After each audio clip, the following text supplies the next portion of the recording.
كلاكيت تالت مرة.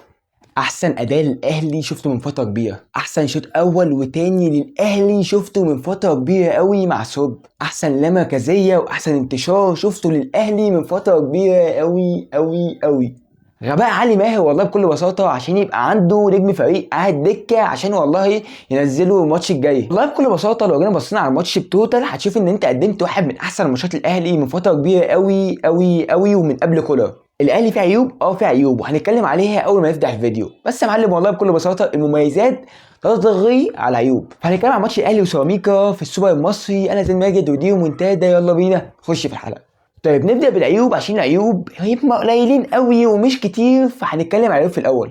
لو هنتكلم على العيوب فانت هتشوف ان عيب واحد وهو عيب الجون، انك عندك فشل وقد ايه انت عندك سوء في الحاله الدفاعيه، عندك مشكله في الحاله الدفاعيه وعندك مشكله في الافراد الدفاعيين، اذا كان بقى كوكا، اذا كان ياسر، اذا كان ياسين، ولا اذا كان هاني اللي على فكره عمل ماتش حلو قوي في الماتش ده. لو جيت بصيت بكل بساطه على الجون فانت هتشوف ان في الكسوره الاولى دي عندك ان كوكا قرر بكل بساطه وبكل غباء وبكل سذاجه انه يسيب مكانه ويطلع يقابل اللاعب حامل الكوره في نص الملعب. واللي لاحظ الكلام ده هو ياسين، عشان ياسين بكل بساطه قرر في الصوره الثانيه انه يسيب مكانه ويوحد شويه عشان يغطي مكان كوكا. عشان بكل بساطه نشوف الصوره الثانيه ان عندك ياسر قرر بكل بساطه انه يسيب مكانه ويوحد شويه عشان يغطي مكان ياسين. عشان في الصوره الثالثه نشوف بكل بساطه ان كوكا بعد ما ساب مكانه ما عرفش يضغط على حامل الكوره صح، وحامل الكوره عادي عمل فينت بسيط عدى منه كوكا. الصورة الأخيرة قرر هاني بكل بساطة وبكل سرحان وبكل سذاكة إنه يسيب أو يسرح أو ما يفكرش في اللاعب اللي قدامه مروان عثمان،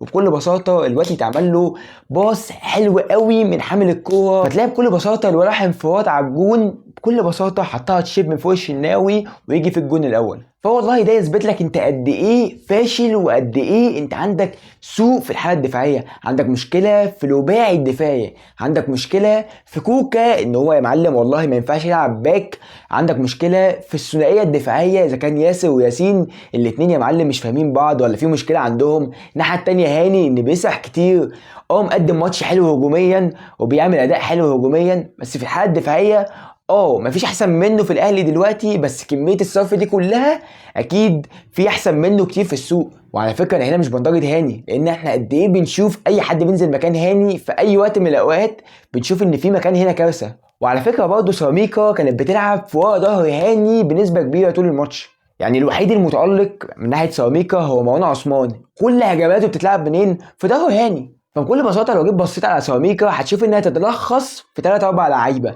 صادق الباك الشمال اللي بيلعب في سيراميكا، مروان عثمان، اسلام عيسى، احمد بالحاج. الرباعي هو الوحيد اللي موجود في سيراميكا.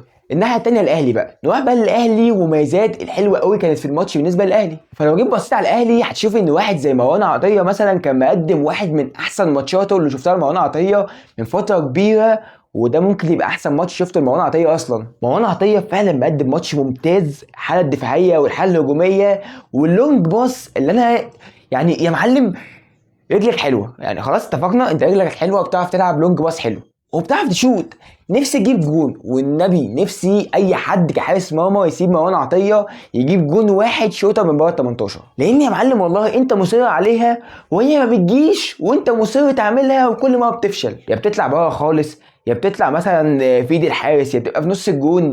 فيا معلم هات جون بالله عليك وبطلها. تريزيجيه اللي كان فعلا في مستواه وكان عامل خطوره قوي في الاهلي، زيزو اللي عرضياته بلسم. لكن تتخيل ان انت عندك اللي يعني اقل ناس في الحاله الهجوميه اللي هو رباعي او الخماسي الهجومي اللي هو زيزو، تريزيجيه، جريديشار، بن شرقي، مروان. الخماسي اللي قدام اقل واحد فيهم او اقل 2 فيهم هو الاتنين المحترفين. فوالله انت عندك مميزات، لعبت الماتش حلو قوي، عملت هاي بريس حلو قوي على سيراميكا، غلطوا مره واثنين وثلاثه واربعه وخمسه، كل كوره حرفيا كانوا بيطلعوا بيها غلط. لولا بسام على فكره انت كنت ممكن تطلع الماتش من الشوط الاول كسبان 2 و3 عادي. بسام اللي مش عارف ليه من فتره كبيره من ايام الطلائع او من قبل الطلائع حتى، هو ليه ما حدش بيفكر فيه انه يجيبوا حارس مرمى عنده؟ ويا معلم والله هو واحد من احسن حراس في مصر، واحد من احسن حراس مصر اللي جم في التاريخ، صنفهم مثلا في التوب 10. من اللعيبه برضه اللي كانت حلوه في الملعب هو صادق يا معلم والله. قلل لك خطوره كبيره من زيزو، ما قللش كل الخطوره، والعرضيه جت من ناحيه زيزو في الجون الاول، بس يا معلم والله زيزو كان بيروح ناحيه اليمين كتير عشان مش عارف يشتغل ناحيه الشمال. لو جيت بصيت هتلاقي فيه كوره واثنين وثلاثه واربعه، ومعظم الكوره زيزو بيروح ناحيه اليمين لان صادق قافلها ضبه ومفتاح يا معلم. وانا بكلمك هنا على واحد من احسن لعيبه الدوري المصري السنه اللي فاتت. زيزو يا معلم والله واحد من اخطر اللعيبه اللي موجوده في مصر، فانت يا معلم انك تقفل عليه فدي حاجه كبيره. في الاخر انت استحقيت انك تكسب، في الاخر انت كسبت، في الاخر يا معلم والله عملت اداء حلو. في الاخر انت يا معلم والله في تحسن شويه عن الماتشات اللي فاتت، بس مش تحسن كبير، مش باي فار مثلا عن الماتشات اللي فاتت. انت الماتشات اللي فاتت كنت بتلعبها مثلا 2 من 10، ده بتلعبه مثلا 5 من 10. مش تحسن كبير، في تحسن احسن بكتير، وخصوصا باللعيبه اللي معاك. اخر حاجه بقى هي الاخطاء التحكيميه. انا مش عارف ازاي بكل بساطه الحكم والفار الاتنين ما شافوش ان هما بيلن. الاتنين يعني ما تخيلوش كده ان هي ممكن تبقى خبطت في ايده. اصل انا يا معلم والله بكل بساطه انا مش عارف هي ليه ما اتحسبتش. انت عارف مثلا ان هي لو الفار يعني شك ان هي بيلن فقال لي الحكم طب تعالى شوفها، انما الاتنين اتفقوا ان هي مش بيلن. ازاي الكورتين مش بيلن؟ الكورتين يعني ايده خارج جسمه خالص، يعني ايده يا معلم مش في جسمه مثلا، فالكوره خبطت في ايده فيقول لك ده مش بيلن. فاهم؟ هي ما فيهاش جدال، هو ايده بره جسمه خالص، فهي مش حسبش بيلن.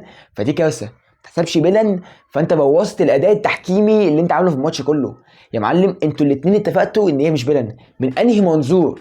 انا ما عنديش مشكله والحمد لله ما اتحسبتش بيلن، لان الماتش كان هيروح 2-2 بلانتيات، كنت ممكن تبقى ازمه كبيره وكنت ممكن تطلع، لان بسام حلو في بلانتيات والناحيه التانيه في الشناوي. بس يا معلم والله بكل بساطه ايده خارج محتوى جسمه، ايده خارج جسمه خالص، ان هي ما اتحسبش بيلن وانتوا الاتنين تتفقوا ان هي مش بيلن. فلا يا معلم والله دي كارثه، انا محتاج حد يطلع يوضحها ليه هي ما اتحسبتش بيلن. في الاخر انت لعبت ماتش حلو، استحق انك تكسب. كان عندك مشاكل تحكيميه، كان عندك مشاكل دفاعيه، بس ده كله ما يعملش منك خالص، انا ماليش فيه. انا يا معلم واحد دلوقتي كنت بلعب كوره حلوه فكسبت، مشاكل التحكيميه دي اتكلم فيها مع الحكم، ما تتكلمش فيها معايا انا. فبكل بساطه 2-1 سيراميكا في السوبر المصري. سلام.